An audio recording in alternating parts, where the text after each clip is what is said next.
Bismillahirrahmanirrahim. Assalamualaikum warahmatullahi wabarakatuh.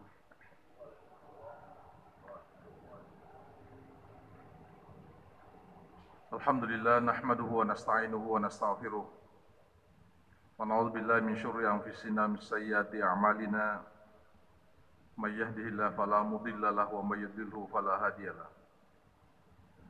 Asyhadu an la ilaha illallah wahdahu la syarika lah.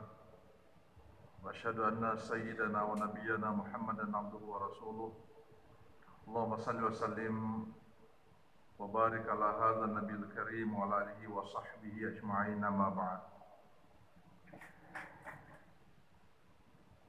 Faqala musannif rahimahullah ta'ala, Kitabul Iman babu bayanil iman wal islam wal ihsan wa wujubil imani bi itsbati qadarillah subhanahu wa ta'ala. Sadaqallahul azim wa sadaqa rasuluhul karim wa nahnu ma'ahu minasy syahidin wa syakirin walhamdulillahi rabbil alamin. Alhamdulillah, pada malam hari ini merupakan malam pertama Masjid Al-Markaz Al-Islami melanjutkan pengajiannya sekalipun hanya dibatasi untuk ba'da maghrib saja. Yang sebelumnya kita tahu pengajian itu hampir setiap waktu. Ba'da maghrib, ba'da subuh, dan ba'da duhur. Bahkan di waktu-waktu yang lain terkadang dilakukan diskusi. Dan ini tentu dilakukan sudah sejak lama. Tapi karena pandemi 19 melanda seluruh bangsa di dunia termasuk di Indonesia, maka kemudian praktis tidak ada kegiatan yang dilaksanakan bukan hanya di Masjid Al-Markaz Al-Islami, tapi hampir seluruh masjid yang ada di seluruh dunia. Kita tahu masjid terbesar pertama dan kedua di dunia yang ada di Haramain di Makkah dan Al-Madinah, bahkan juga tidak ada kegiatan apa-apa. Sehingga bagi saya, hadirin jamaah maghrib yang saya muliakan, tidak perlu kemudian kita selalu bertanya-tanya dan meragukan kenapa kita tidak ikut berjamaah seperti biasa, jaraknya tidak dijaga, kemudian melaksanakan kegiatan yang berkerumunan. Sebenarnya ini untuk kemaslahatan kita bersama. Sehingga bagi saya ini tidak perlu kita pertentangkan. Apa sebabnya? Karena tidak akan mungkin satu pemerintahan dimanapun berada, termasuk di Indonesia, menginginkan masyarakatnya itu mendapatkan musibah yang lebih besar. Hadirin jamaah maghrib, saya diberi tugas untuk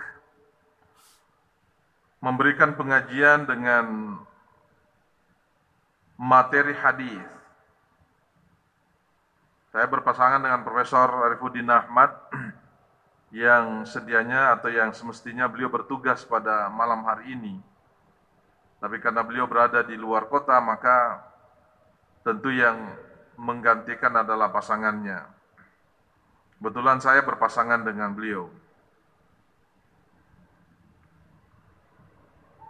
Kalau kita berbicara masalah hadis, kita pahami bahwa hadis ini adalah sumber kedua dari ajaran agama. Sumber pertama tentu Al-Quran, dan yang kedua adalah hadis. Rasulullah menganjurkan kepada kita untuk berpegang teguh kepada keduanya, bukan kepada salah satu di antara dua. Rasulullah SAW berpegang kepada kita bahwa saya meninggalkan kepada kalian dua hal. Taraktu fikum amrain. Lan tadillu abada, kalian tidak akan pernah sesat selama-lamanya. Ma in tamassaktum bihima, selama kamu berpegang teguh kepada keduanya. Yang dimaksud oleh Rasulullah kedua hal itu adalah Kitabullah wa sunnati, yaitu Kitabullah Al-Quranul Karim wa sunnati, dan sunnah saya, sunnah saya. Maksudnya adalah hadis-hadis Rasulullah SAW.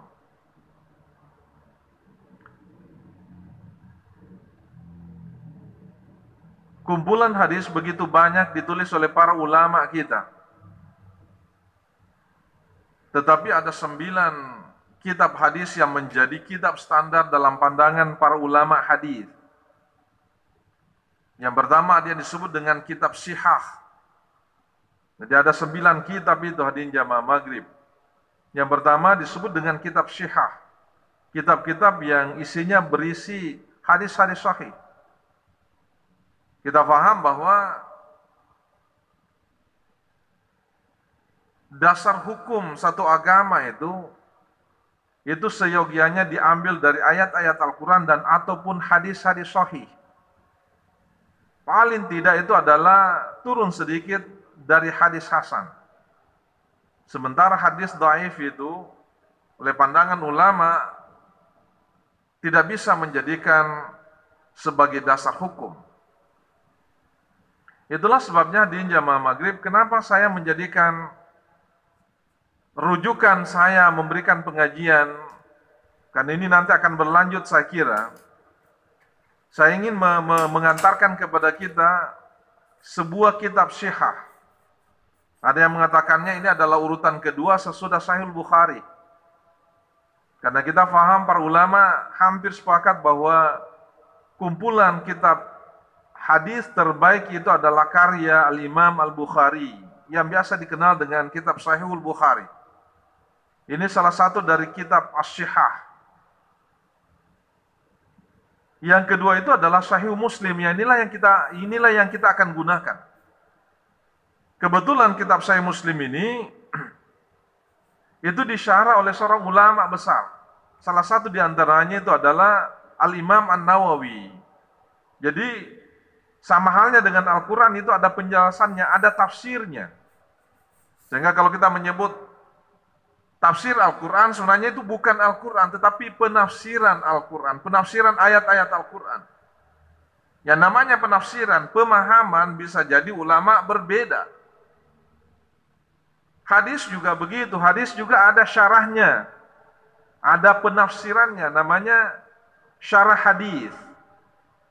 Ya, kitab ini adalah kitab Sahih Muslim. Kemudian disyarah, diberi penjelasan oleh Al-Imam An-Nawawi. Jadi matanya itu adalah hadis Rasul. Yang kedua kemudian disyarah, dijelaskan. Itu dijelaskan oleh Al-Imam An-Nawawi. Jadi ada penjelasannya. Kitab ini sebenarnya kalau kita mau baca, saya kira mungkin semua yang ada di sini, kalau kita baca setiap 2 kali dalam sebulan, ya 2 kali dalam sebulan, ini sampai 30 tahun, 40 tahun ke depan belum selesai, Pak. Ya, karena begitu banyak isinya. Ini ada 10 jilid begini, setiap jilid ini ada 500-an halaman. Sekapan kira-kira mau selesai? Sementara kata per kata itu harus kita jelaskan. Ya, harus dijelaskan. Sementara hadis itu memang sangat penting untuk kita fahami bersama. Saya sangat gembira umpamanya kalau pengajian-pengajian kita itu memang ada rujukannya. Jangan hanya sebatas kita memberi pengajian tanpa ada rujukan, tanpa ada kitab standar yang kita baca, yang kita pakai. Materi apapun itu, apalagi yang namanya hadis, tidak sembarang. Ya, tidak sembarang kita mengungkapkan hadis tanpa ada rujukannya. Ya. Dan di dalam salah satu kelebihan dari kitab Sahih Muslim ini adalah itu biasanya ditulis secara terstruktur. Ya, tidak bercampur baur. Pamannya bagian pertama ini diisi semuanya berisi tentang Kitabul Iman, pembahasan tentang iman. Ya, pembahasan tentang iman sampai kepada persoalan-persoalan kecil yang ada hubungannya dengan iman, itu kemudian dikumpulkan hadis-hadisnya oleh Imam Muslim, yang nanti kemudian disyarah oleh salah satu di antaranya oleh Al-Imam An-Nawawi. Inilah yang kemudian menjadi rujukan kita. Sehingga nanti mungkin apa yang saya baca di sini ada hadisnya, kemudian itu ada penjelasannya dari Al-Imam An-Nawawi. Yang namanya penjelasan, terus terang buku ini, kitab ini saya senang pakai. Karena Imam An-Nawawi ini adalah seorang ulama besar yang sangat moderat cara berpikirnya. Dia tidak ekstrim. Sehingga pandangan-pandangannya di sini atau penjelasan terhadap hadis-hadis itu bukan hanya penjelasan dari satu ulama. Dia mengambil pandangan banyak ulama. Dan yang lebih menarik kitab ini sebenarnya karena beliau itu hampir tidak pernah, bukan tidak pernah, hampir tidak pernah mencaci memaki pandangan ulama. Tidak pernah beliau mengatakan, nah, pandangan ini keliru, pandangan ini salah. Kecuali kalau memang itu sudah sangat jauh menyimpan dari pandangan para ulama kita. Apalagi bertentangan dengan Al-Quran dan hadis. Nanti kita coba melihat bagaimana isi dari kitab ini sebenarnya. Nah, pembahasan kita yang pertama adalah Babu bayanil iman wal islam wal ihsan wa wujubil iman bi isbati qadrillah subhanahu wa ta'ala. Ini masih terkait dengan, karena ini memang dalam Islam yang paling pertama itu adalah hal yang paling penting dan menjadi pondasi agama itu adalah persoalan iman. Persoalan iman. Karena kalau iman kita runtuh, iman kita hancur, maka tidak ada nilai kita sebenarnya. Apapun yang kita lakukan di dunia ini, ya mungkin tetap ada pengaruhnya nanti di akhirat, tapi tidak akan mungkin kita mendapatkan satu tempat istimewa nanti di akhirat. Kalau iman itu runtuh, iman itu keliru, iman itu salah. Ya, jadi iman itu penting, sehingga biasa dikatakan bahwa iman itu adalah pondasi dalam beragama. Pondasi beragama. Nah, pembahasan kita yang pertama adalah terkait dengan bayanul iman wal Islam. Bahkan ditambahkan juga wal ihsan. Ya. Jadi iman, Islam dan ihsan. Nah, ini coba kita lihat penjelasan Rasulullah SAW lewat sebuah hadis. Ini maaf, lewat beberapa hadis. Sekalipun hadisnya itu mutanawi ya. Hadis ini pertama bersumber dari Abdullah bin Umar. Abdullah bin Umar seorang sahabat, anak dari Umar bin Khattab. Ya, anak dari Umar bin Khattab. Ada 4 sahabat yang bernama Abdullah yang memiliki kecerdasan di atas rata-rata. Salah satu di antara Abdullah itu adalah Abdullah bin Umar. Ya, Abdullah bin Umar, anak dari Umar bin Khattab. Ya, di sini adalah dari Abdullah bin Umar. Beliau mengatakan, haddatsani abi Umar bin Khattab. Hadis ini disampaikan kepada saya oleh bapak saya, yaitu Umar bin Khattab. Beliau bercerita, Umar pernah bercerita kepada Abdullah bin Umar tentang ya, persoalan yang terkait dengan iman, yang terkait dengan Islam. Dia mengatakan begini, qala bainama nahnu 'inda Rasulillah sallallahu alaihi wasallam zata yaum. Pada suatu ketika kami bersama dengan Rasulullah sallallahu alaihi wasallam. Bersama-sama dengan Nabi. Ketika kami bersama dengan Rasulullah SAW, iztala alaina rajulun. Tiba-tiba datang seorang laki-laki. Ya, dia menyebutnya rajul, seorang laki-laki, karena memang dia seorang laki-laki kelihatan. Laki-laki itu kata Umar bin Khattab, syadidu bayadith thiyab. Pakaian yang dipakai itu begitu putih, bersih. Padahal kita tahu kalau di Timur Tengah itu termasuk di Saudi, kalau orang berjalan jauh, ya, orang habis melakukan perjalanan jauh, apalagi waktu itu tidak ada kendaraan kecuali kendaraan unta, kuda dan semacamnya, sehingga kalau dia lewat di padang pasir pasti berpengaruh terhadap baju yang dipakai. Dan kata Umar bin Khattab, pakaian orang laki-laki ini putih bersih. Katakan syadidu bayadith thiyab, bersih sekali. Ya. Bahkan dia mengatakan syadidu sawadis sya'ri. Rambutnya hitam pekat. Ya, hitam pekat, tidak ada ciri, tidak ada debu yang melekat di rambutnya. La yura alaihi atharus safar. Bahkan kata Umar bin Khattab, tidak ada pengaruh bahwa orang ini telah melakukan perjalanan. Dia sudah melakukan musafir, tidak ada. Kenapa dia menyebut begitu? Karena orang ini adalah orang asing. Tidak ada yang mengenalnya. Bahkan yang mengatakan si wala ya'rifuhu minna ahadun, tidak satu pun dari kami yang waktu itu bersama dengan Rasulullah yang mengenal laki-laki itu. Ya, tidak ada. Tapi kok bisa begitu ya, pakaiannya bersih,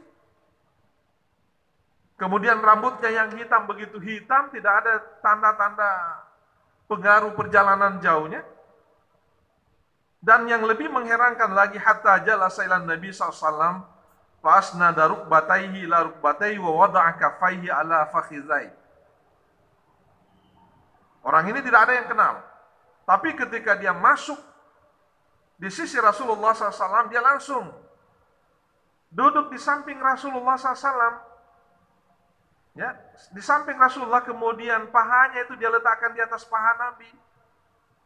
Itu artinya bahwa orang ini sebenarnya adalah orang yang sangat dekat dan sangat kenal dengan Rasulullah. Sangat dekat. Karena tidak mungkin tidak dekat kalau dia langsung, ya sama kalau kita bersahabat dengan seseorang. Terkadang kita langsung memeluknya, paha kita letakkan di atas pahanya, mungkin tangan kita dia letakkan di atas. Itulah ciri bahwa orang ini saling mengenal. Tapi kata Umar bin Khattab, la ya'rifuhu ahadun minna. Tidak satu pun dari kita yang kenal orang ini. Ya, waqala, kemudian orang ini langsung bertanya kepada Nabi, berkata kepada Rasulullah, ya Muhammad, ya Muhammad, akhbirni anil Islam. Muhammad, coba sampaikan kepada saya tentang Islam. Ya, apa itu Islam Muhammad? Waqala Rasulullah SAW, Nabi kemudian menjawab, al-Islamu an tashhada an la ilaha illallah wa anna Muhammadan Rasulullah. Wa anna Muhammadan Rasulullah. Islam itu adalah syahadatain. Islam itu ketika kita mengucapkan asyhadu an la ilaha illallah wa asyhadu anna Muhammadan Rasulullah. Itulah sebabnya di jamaah maghrib yang saya muliakan, pendengar Radio Al-Markas dimanapun berada, ketika ada orang mau masuk Islam, itu kan biasa kita memulainya dengan syahadat, Pak. Karena kalau seorang sudah bersyahadat, itu sejatinya dia sudah muslim itu. Dan ini yang dikatakan Rasul, Islam itu ya mulai dengan syahadat dulu. Antasyhada an la ilaha illallah. Kamu bersyahadat, kamu bersaksi tidak ada Tuhan selain Allah. Dan Muhammad itu adalah Rasul Allah. Wa anna Muhammadan Rasulullah. Itu Islam yang pertama. Artinya apa juga? Kalau orang tidak bersyahadat, sebaik apapun dia, kehidupannya di dunia, dia bukan muslim. Mungkin perilakunya seperti perilaku muslim umpamanya, tapi dia bukan muslim. Ya, ini namanya syahadat. Dan di riwayat yang lain, ada yang mengatakan bahwa Islam itu dimulai dengan kalimat tauhid. Saya kira tidak ada masalah ya, karena kalimat tauhid juga itu adalah salah satu isinya adalah syahadat. Syahadat itu salah satu isinya adalah kalimat tauhid. La ilaha illallah Muhammadur Rasulullah. Itu adalah kalimat tauhid. Ketika kita mengatakan la ilaha illallah Muhammadur Rasulullah, orang itu sudah menjadi apa? Menjadi Islam. Menjadi muslim. Ya. Sehingga kemudian ucapan la ilaha illallah itu oleh Rasulullah SAW di riwayat yang lain menjadi iman yang tertinggi. Dalam satu riwayat kan disebutkan al-iman bid'un wa sab'una syu'bah. Iman itu lebih dari 70 tingkatannya. Ada 70 tingkatan iman itu, kata Rasulullah. A'laha, ada yang mengatakan juga afdaluha qaulu la ilaha illallah. Iman yang tertinggi itu, yang paling tinggi nilainya ketika seseorang itu mengucapkan la ilaha illallah. Seseorang mengucapkan la ilaha illallah itu adalah iman yang tertinggi. Karena dengan ucapan la ilaha illallah, seseorang itu betul-betul sudah menjadi seorang muslim, seorang mukmin. Ya. Dan seorang mukmin itu kemudian, maaf kalau saya katakan, itu sudah punya posisi dan tempat tertentu dalam surga. Karena Nabi menyebut begitu, maqala la ilaha illallah dakhalal jannah. Ini pandangan Ahlussunnah ya, pandangan Sunni. Siapa yang pernah mengucapkan la ilaha illallah pasti masuk surga itu. Tapi tentu ada syaratnya, Pak ya. Syaratnya apa? Tidak merusak la ilaha illallahnya. Tidak merusak kalimat tauhidnya. Ya, karena bisa jadi ada orang yang mengucapkan la ilaha illallah tapi kemudian dia rusak kalimat tauhidnya dengan apa? Yang paling berbahaya itu adalah tentu syirik. Karena syirik itulah yang merusak kalimat tauhid kita. Ya. Jadi itulah iman yang tertinggi itu. A'laha la ilaha illallah. Wa adnaha, iman yang paling rendah itu dari 70 tingkatannya kata Rasulullah, tentu bukan hanya itu. Amatatul adza 'anit thariq. Ketika ada yang menyakitkan kita temukan di jalan, kemudian kita ambil, kita buang. Ya, kita buang. Ya berbeda dengan hari ini. Biasa kita lihat, saya kira di TV, bagaimana orang menyebar paku di jalan. Ya kan itu sengaja menyebar paku. Jadi kalau begini, kalau seperti ini memungut yang menyakitkan ada di jalan, duri kecil saja kita ambil, itu bagian dari iman. Bagian dari iman ya. Bagaimana dengan orang yang sengaja menebar hal yang menyakitkan yang membuat orang bisa kena masalah di jalan. Tentu kalau ini adalah ciri iman, bagian dari iman, kalau seperti itu tentu saya bisa mengatakan itu bagian dari kekufuran. Ya kan? Bagian dari kekufuran. Jadi adnaha itu yang paling rendah itu. Artinya apa? Sebenarnya Nabi maksud dari hadis ini bahwa ibadah yang terkecil sekalipun itu adalah bagian dari iman. Ibadah terkecil pun. Makanya kita masuk dalam masjid atau keluar dari masjid. Di sana ada banyak sandal yang berserakan. Pertanyaannya, apakah seseorang itu merasa enak kalau kemudian kita injak sandalnya? Apalagi kalau mungkin kita melakukan itu ketika orangnya tidak ada. Tidak ada orangnya, seinjak saya sandalnya. Ada di masjid. Bagi saya ketika kita menghindari tidak menginjak sandalnya orang yang membuat sandalnya itu bisa rusak, bisa kotor, itu juga bagian dari iman. Ya, bagian dari iman. Inilah disebutkan oleh Rasulullah. Kalau Nabi mengatakan wal haya'u syu'batun minal iman, dan rasa malu itu adalah bagian dari iman. Wah, ini baru satu ini. Kemudian yang kedua, Islam itu adalah wa tuqimus shalah. Wa tuqimus shalah. Anda dirikan salat. Jadi salat itu adalah bagian dari Islam. Apalagi wa tu'tiyaz zakah, wa tasuma Ramadan, wa tahujjal bait. Inilah kemudian yang oleh para ulama kita itu diadopsi menjadi rukun Islam. Ya kan, yang jadi rukun Islam, syahadat, salat, ya kan? Puasa, zakat dan haji. Ini menjadi apa? Ini yang kemudian menjadi rukun Islam yang kita kenal. Sekalipun hadirin jamaah maghrib, ini terkadang diperdebatkan, Pak. Selalu terkadang di para ulama teologi itu terkadang ini diperdebatkan ini. Maka apakah memang ada dalam hadis atau dalam Al-Quran yang disebut dengan rukun Islam? Saya ingin mengatakan bahwa yang memformulasi rukun Islam itu adalah para ulama. Tapi tentu dia memformulasi itu dengan dasar ayat Al-Quran dan hadis. Ya, salah satu dasarnya ini. Bahwa Islam itu tadi seperti yang saya katakan, rukun Islam itu adalah mulai dari syahadat sampai haji. Hanya saja ketika menyebut haji, wa tahujjal bait, Nabi mengatakan ini istata'ta ilaihi sabila. Saya bisa mengatakan kalau Anda memenuhi syarat, memenuhi ketentuan-ketentuannya. Ya, berbeda dengan ibadah mahdoh yang lain seperti salat umpamanya. Salat itu tidak boleh tidak dilakukan dalam kondisi apapun. Tapi kalau haji, kalau kita tidak memenuhi kriterianya, syaratnya, ya tidak perlu kita melaksanakan haji. Ya, kalau kemudian laki-laki itu mengatakan sadaqta. Ya, yang bertanya tadi kan laki-laki itu. Nah, dia mengatakan sadaqta, benar ya apa yang kamu sampaikan tadi. Kalau kemudian Umar mengatakan fa'ajibna lahu, kami kemudian jadi heran ya. Kami jadi heran. Yas'aluhu wa yusaddiqu. Dia sendiri yang bertanya, kemudian dia sendiri yang membenarkan. Mestinya kan begini.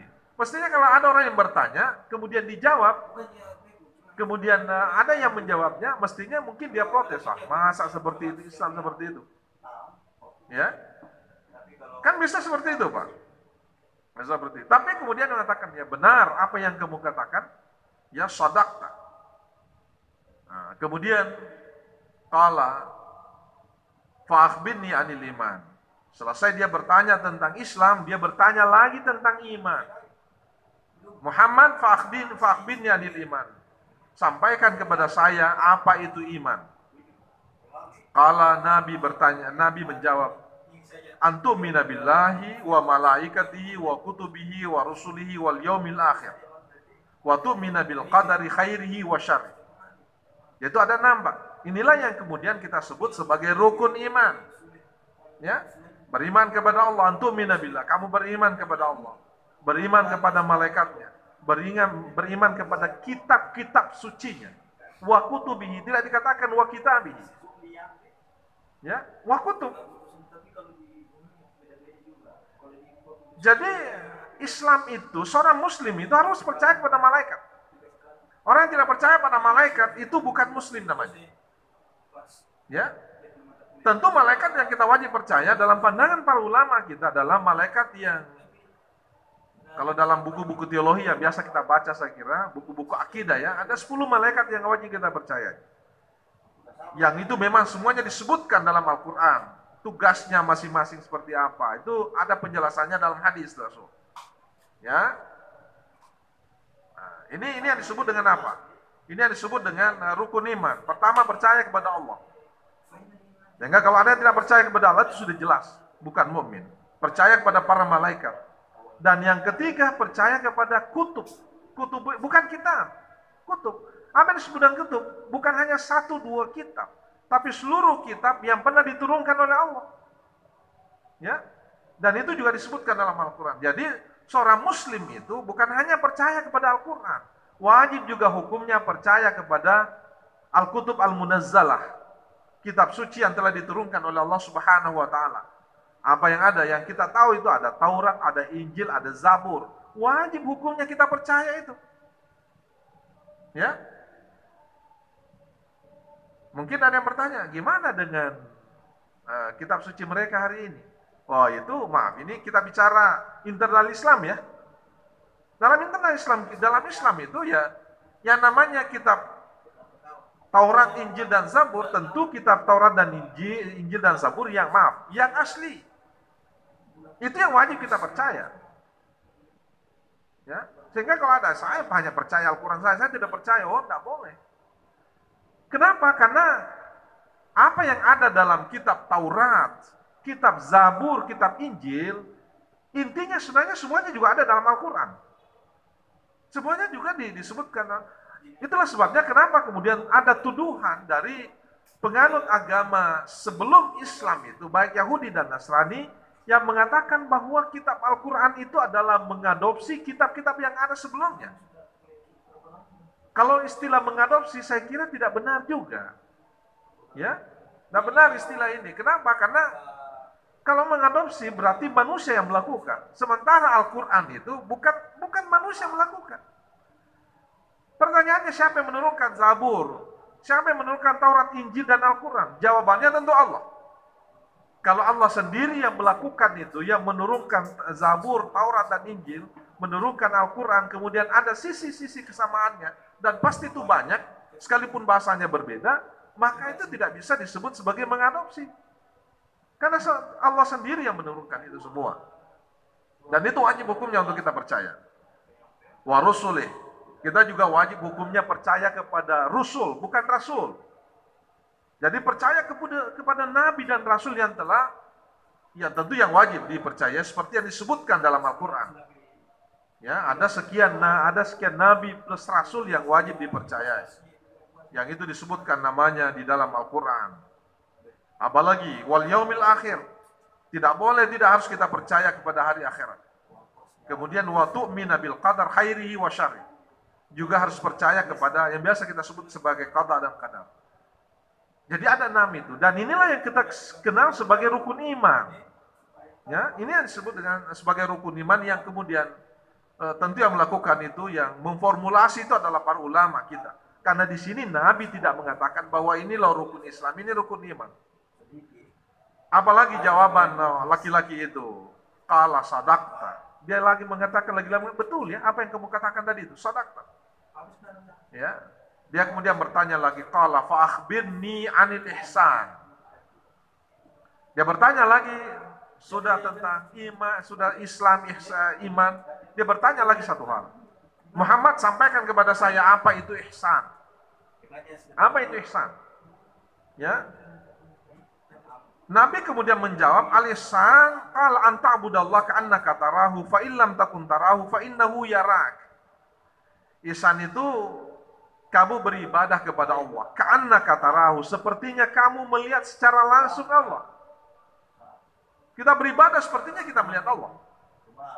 Fa illam takun tarahu, kalau kamu tidak melihat Allah, dan pasti mustahil kita melihat Allah, yakinlah fa innahu yaraka. Yakinlah bahwa Allah pasti melihat kamu. Contoh kecil yang saya sebutkan tadi. Ya. Karena jangan kita yang kita maksud dengan ibadah itu hanya ibadah mahdhah saja. Apakah ketika umpamanya ada begitu banyak sandal di depan pintu masuk masjid. Kalau saya mau masuk, ya bisa jadi saya bisa menginjak salah satu dari sandal yang ada itu umpamanya. Tapi kemudian saya berusaha tidak menginjak sandal itu, mungkin saya geser sedikit supaya saya bisa masuk dalam masjid. Pertanyaannya, apakah itu bukan ihsan? Tentu itu adalah ihsan, sekalipun yang terkecil. Ya, ini adalah terkecil. Ya. Apakah itu terkait dengan akidah? Apakah kalau saya menginjak sandalnya orang, saya kemudian menjadi kafir? Tentu tidak. Sehingga ini adalah bagian dari ihsan. Ihsan itu oleh para ulama itu adalah bagian terpenting dari akhlak. Bagian terpenting dari akhlak. Dengan demikian sebenarnya Islam itu dibangun dari 3 fondasi yang sangat kokoh. Dan seorang muslim harus memiliki 3-tiganya. Tidak sempurna keislaman seseorang kalau ada satu di antara 3 itu tidak sempurna, Pak. Harus akidahnya benar. Saya kira itu kita paham semua. Ya, seperti apa yang disebutkan tadi. Syariatnya juga benar, Islamnya juga. Kalau disebut di sini Islamnya, salatnya, puasanya, zakatnya, hajinya, itu dia lakukan semua ketika memang wajib bagi dirinya untuk melakukannya. Itu Islamnya baik. Tetapi terkadang ada satu hal yang terkadang ditinggalkan oleh umat Islam, oleh kita semua. Apa itu? Akhlaknya tidak benar. Apalagi kemudian ketika salatnya luar biasa baik, puasanya baik, tentu akidahnya juga sangat benar. Tapi ketika dia berbicara di hadapan orang, terkadang dia maki-maki orang. Maaf, saya pernah membaca sebuah riwayat hadis. Ya, ketika ada seorang sahabat yang bersalah, melakukan sebuah kesalahan, kemudian Nabi justru tidak marah. Orang sudah tahu semua ini melakukan kesalahan. Kapan Nabi menyampaikan, menasihati orang itu? Nanti setelah semua orang pergi, kemudian dia panggil sini dulu ya. Nabi kemudian memberi nasihat dalam keadaan berdua saja. Artinya apa? Saya ingin mengatakan kalau kita mau memberi nasihat seseorang, jangan menyampaikannya itu secara frontal di depan umum, mencaci, memaki, menyampaikan. Nah, Nabi tidak seperti itu kalau kita baca dalam berbagai riwayat. Itulah yang disebut dengan ihsan. Jadi Islam itu 3 I sebenarnya. Islam, iman, ihsan. Ya.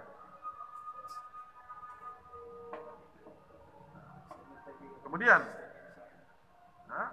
Fakbin ya nisa'ah.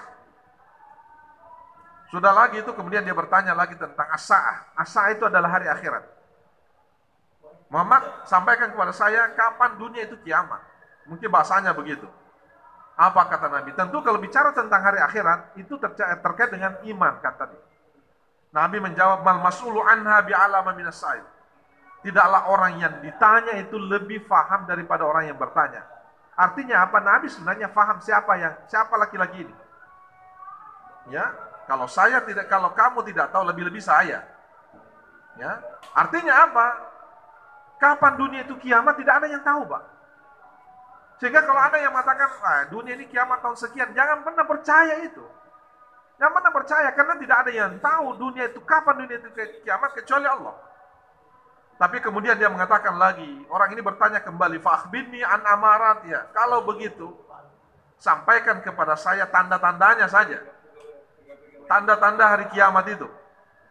Nabi menjawab, qala antalidal amatu rabbataha. Ketika seorang ibu melahirkan tuannya. Ya, melahirkan tuannya. Kok bisa ibu melahirkan tuannya? Ada berapa pandangan ulama seperti yang saya ini, mohon maaf ya, tidak sempat dibaca penjelasannya ini karena begitu panjang. Hadisnya juga sedikit agak panjang. Ada yang mengatakan bahwa memang itu terjadi ya, itu terjadi di akhir zaman nanti, di akhir zaman ya, ketika akhlak manusia semua sudah hancur sebenarnya. Ini ada penjelasan dalam, mudah-mudahan saya bisa temukan di sini karena ini panjang. Ini ketika mengatakan antali dal amatu rabbataha wa fi riwayatil ukhra rabbaha ala tazkir ya. Ya, wa fil ukhra ba'laha wa qala yakni as-sarari. Apa makna dari hadis ini sebenarnya? Wakila maknahu antufsida ahwalun nas fayukthiru bai'u ummahatil aulad fi akhir zaman. Artinya bahwa di akhir zaman nanti sudah terlalu rusak perilaku manusia. Sudah terlalu rusak. Ya, kita lihat hari ini kan.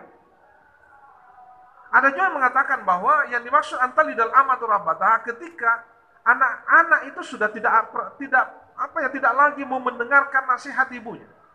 Anak-anak itu seperti menjadi tuan. Kita lihat kan kalau umpamanya masa saya, apa yang diperintahkan oleh ibu itu, bapak orang tua kita itu langsung, bahkan kita sangat takut kepada orang tua kita. Tapi hari ini tidak. Sepertinya kita ini menjadi apa? Dari anak-anak kita. Ini disebut dengan antalidal amatu rabbataha. Dan itu kita sudah lihat. Wa antar al-hufat al-ura al-ala ri'asya'i yatatawaluna fil bunyan. Tanda-tanda hari kiamat juga, kata Rasulullah, di akhir zaman kamu akan melihat orang yang dulunya sangat miskin, jalan pun tidak menggunakan alas kaki, bajunya pun compang-camping. Kerjanya hanya ri'asya. Dia pengembala kambing. Ya, pengembala biasa kan di benak kita itu orang-orang miskin. Ya beda mungkin dari sekarang ya, orang punya banyak kambing tapi dia hanya punya kambing sampai ribuan, puluhan ribu ya. Tapi yang mengembalakan itu miskin Pak. Ya, ada orang miskin, ri'asyad. Tapi kemudian mereka yang tatawaluna fil bunyan. Mereka lah kemudian yang berlomba-lomba membangun. Artinya dulunya miskin sekali, keturunannya miskin. Tapi kemudian di kemudian hari mereka lah yang menentukan pembangunan di dunia ini. Kita lihat kan banyak itu Pak. Di Indonesia saja, maaf ya, kalau saya menyebut presiden kita, siapa yang pernah menyangka kalau seperti presiden kita ini menjadi pemimpin besar, menjadi presiden? Kita coba telusuri keluarganya. Dia keluarga miskin. Pak Harto juga begitu dan seterusnya.